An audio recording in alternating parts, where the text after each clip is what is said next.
Tonight, we want to talk about this story first. The family of the teen seen being taken to the ground by an off-duty Jacksonville sheriff's officer at a local skate park has now hired an attorney.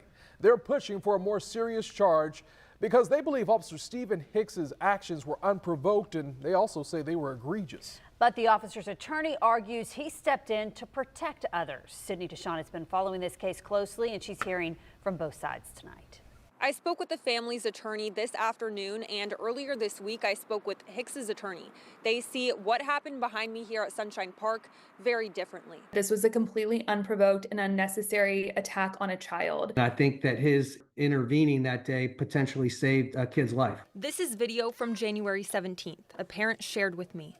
It shows the moment an off-duty officer grabs a teen by the shoulder and takes him to the ground at Sunshine Park. That officer, Stephen Hicks, was arrested and charged with misdemeanor battery. He was riding basically a battery-powered motorcycle that goes 50 miles an hour. Hicks's attorney, Philip Vogelsang, says there are signs reading "No bikes at the skate park." He claims several parents asked the kids to stop riding because they were afraid someone was going to get seriously hurt. I think the public wants, even if an officer is off duty, I think in their capacity, they would appreciate an officer stepping in for the benefit of the public. But the teen's family calls it an unprovoked attack. They've hired attorney Shannon Schott, who says the video speaks for itself. Our client was peacefully leaving the property. He was actually stationary at the time the incident took place. No words were exchanged between Officer Hicks and our minor child client prior to him body slamming our client.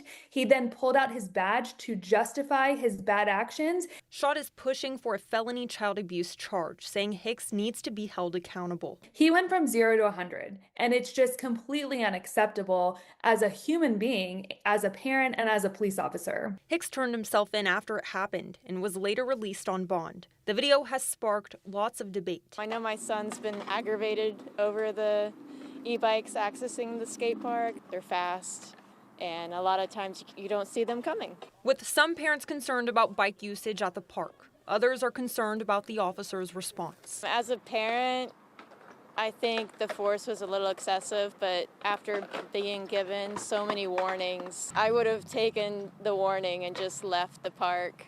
Officer Hicks has been reassigned while the case moves forward. The state attorney's office declined to comment since the case is still active. Reporting from Sunshine Park, Sydney DeShawn, First Coast News, on your side.